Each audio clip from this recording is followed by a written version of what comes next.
Ayun, nagawala ko.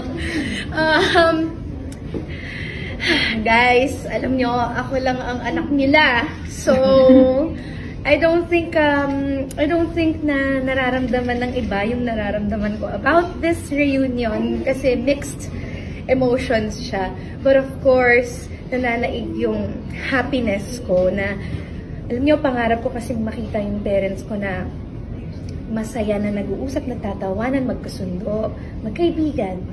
So hopefully, guys, pag-pray natin lahat na ito na yung start talaga ng friendship nila.